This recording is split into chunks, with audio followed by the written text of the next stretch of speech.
우리 찬송가 450장입니다. 450장. 내 평생 소원 이것뿐 주의 일을 하다가 이 세상 이별하는 날 주 앞에 가리라. 450장 찬송입니다. 내 평생 소원 이것뿐 주의 일하다가 이 세상 이별하는 날 주 앞에 가리라. 꿈같이 헛된 세상 일 취할 것 뭐냐. 이 수고한만 하여도 헛된 것뿐일세. 불같은 시험 많으나 겁내지 맙시다. 구주의 권능 크시니 이기고 남겠네. 금보다 귀한 믿음은 잠복에 되도다. 이 진리 믿는 사람들 다 복을 받겠네. 살같이 빠른 광음을 조위에 아끼세. 온몸과 마음을 바치고 힘써서 일하세.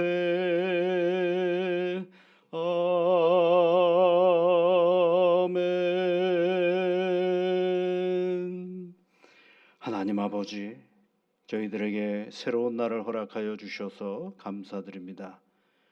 이 시작을 하나님 앞에 나와 기도함으로 시작하는 귀한 믿음의 사람들 한 사람 한 사람 붙잡아 주시사 오늘도 하나님의 은혜를 만끽하며 이 날을 살아가는 귀한 자녀들이 되도록 은총을 내려 주시옵소서. 아버지 하나님, 이번 주간은 설 명절이 있는 주간이고 또 연휴로 쉼을 갖는 그러한 시간들입니다. 특별히 고향을 방문하기 위하여 오고 가고 있는 성도들을 기억하셔서 안전에 안전으로 함께하여 주시고 가족 간의 만남이 늘 기쁨과 감사로 가득하게 하여 주시며 오고 가는 소식들이 늘 감사하고 기쁜 소식들이 오고 가게 이끌어 주시옵소서.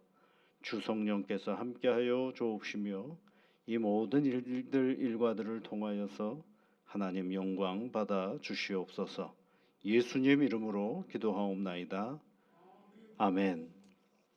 하나님의 말씀은 베드로전서 2장 18절부터 21절까지 말씀입니다.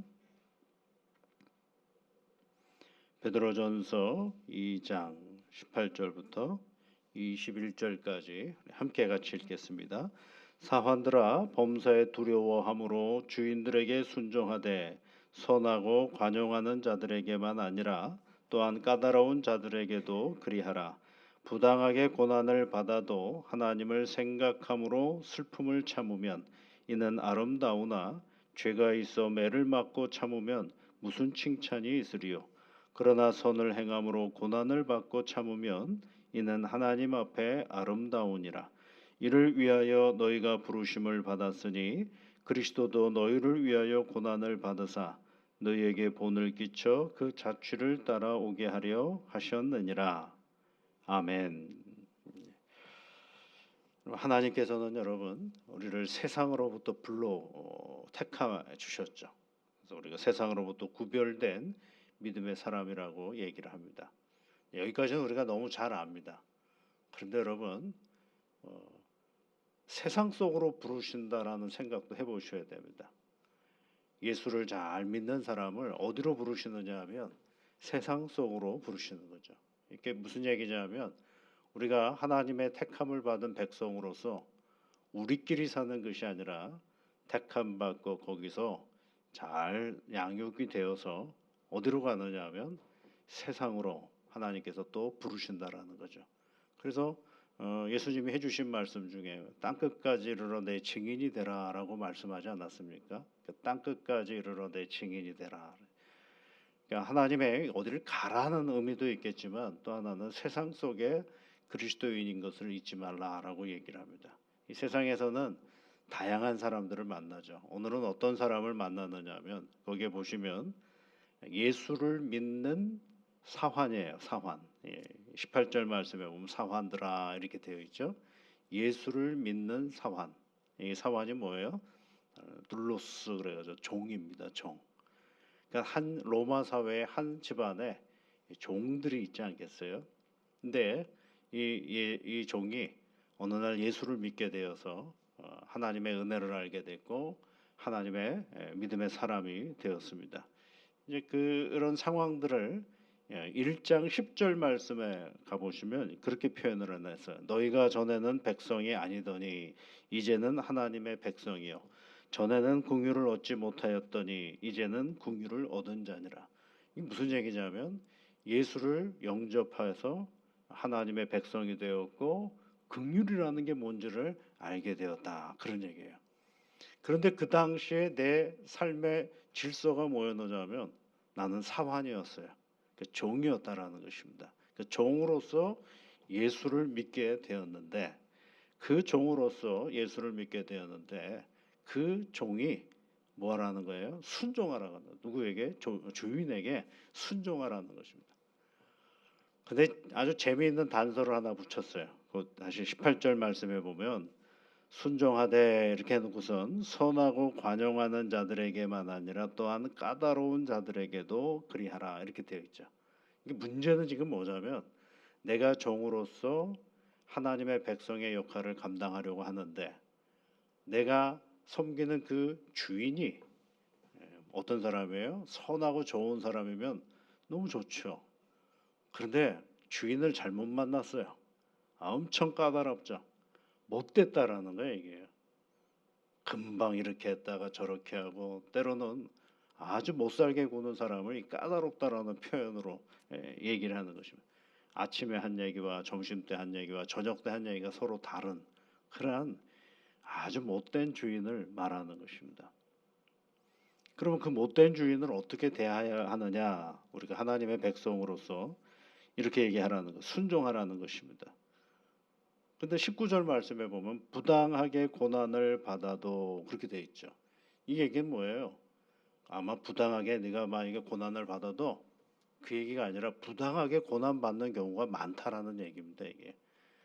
이게 성경에 쓰여지는 언어는 경험하지 않은 언어로 쓰는 게 아니라 실상 자기들의 삶의 자리 속에서 경험했던 언어들이 다 들어와 있는 거거든요.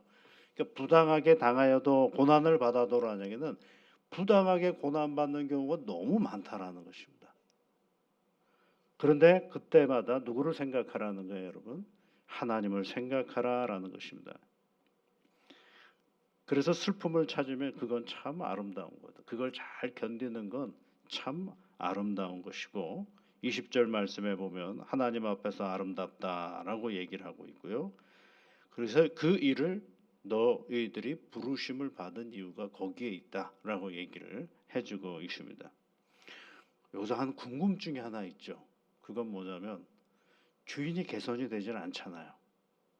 나는 계속 고난을 받고 부당한 대우를 받는데 그 행위를 하고 있는 주인이 개선이 되질 않잖아요.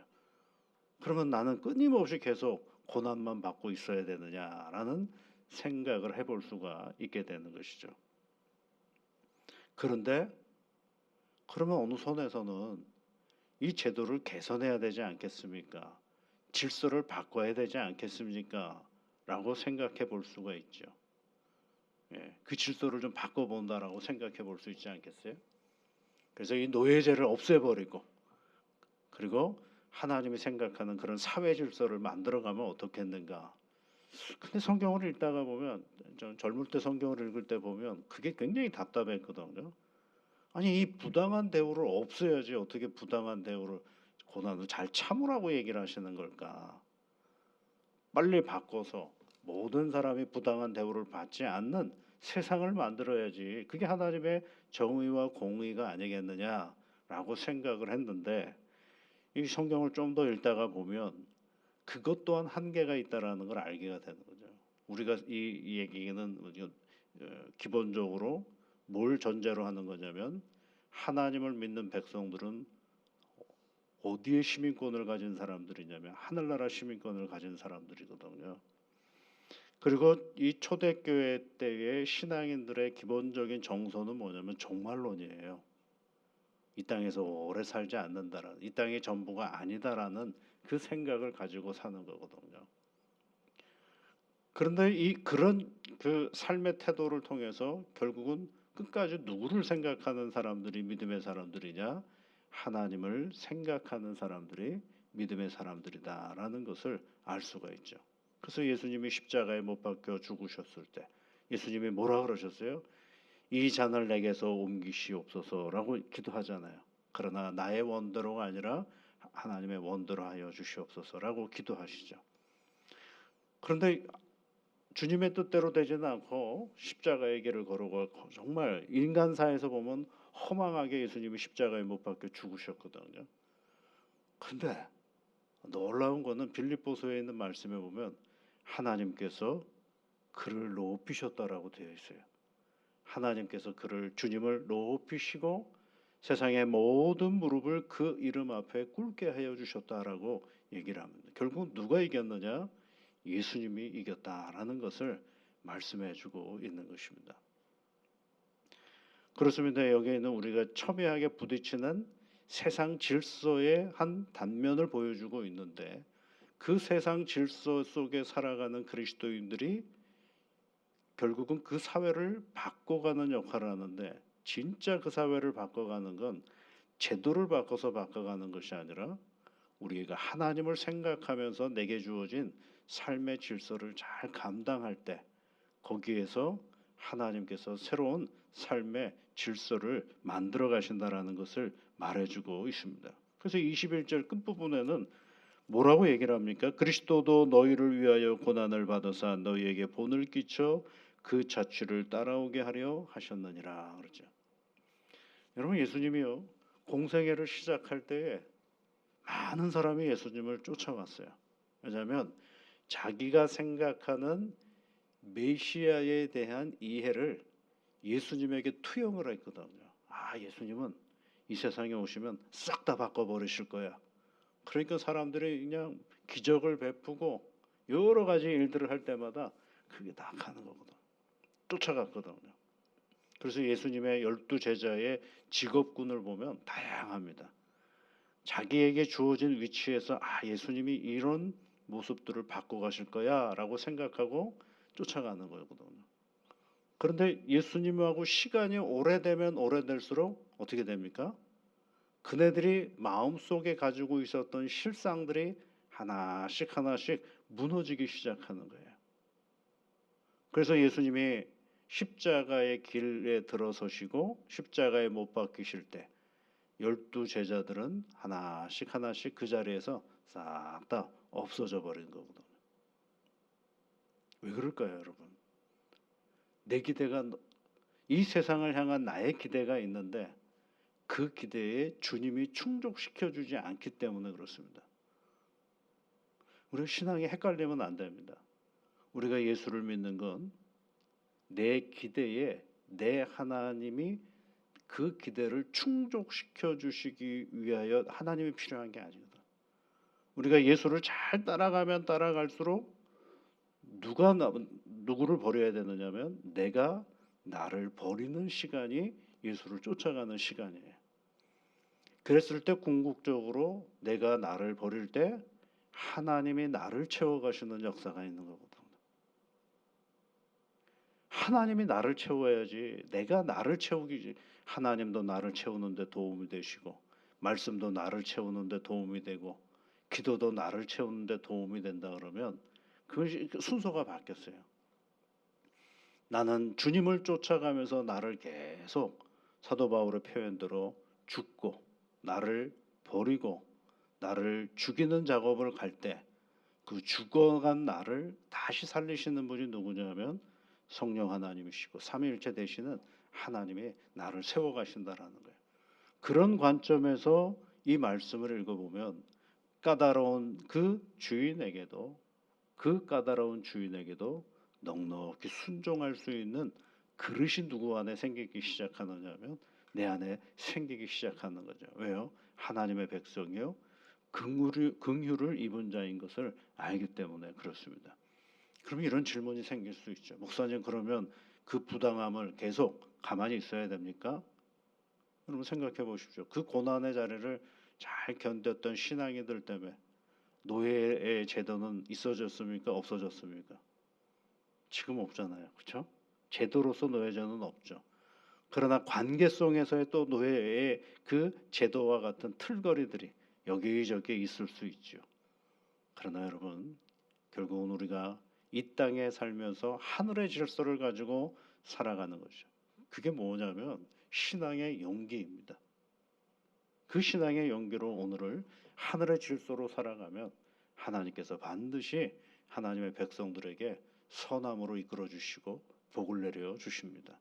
그런 확신이 없으면 오늘은 여러분 제대로 살아갈 수가 없어요. 그냥 세상에 흘러가는 대로 나도 흘러가면서 큰 문제 일으키지 않고 살아가면 그거로 족하다라고 생각할 수가 있게 되는 것입니다. 저는 이 표현이 참 좋아요. 무슨 표현이 좋으냐면 하나님 앞에 아름답다, 그렇게 표현이 좋아요. 이게 하나님 앞에 아름답다라는 얘기예요. 하나님께서 우리를 보시고 아름답다라고 얘기하는 거죠. 다른 표현으로 보면 이렇게 하나님 보시기에 괜찮구나라고 칭찬한다라는 것입니다. 오늘도 여러분 우리가 하나님 앞에서 아름답다 또는 하나님 앞에 괜찮은 존재로 이 믿음의 길을 걸어가는 새날이 되시기를 주의 이름으로 축복합니다. 같이 기도하겠습니다. 하늘에 계신 우리 아버지의 이름을 거룩하게 하시며 아버지의 나라가 오게 하시며 아버지의 뜻이 하늘에서와 같이 땅에서도 이루어지게 하소서. 오늘 우리에게 일용할 양식을 주시고 우리가 우리에게 잘못한 사람을 용서하여 준 것 같이 우리 죄를 용서하여 주시고 우리를 시험에 빠지지 않게 하시고 악에서 구하소서. 나라와 권능과 영광이 영원히 아버지의 것입니다. 아멘.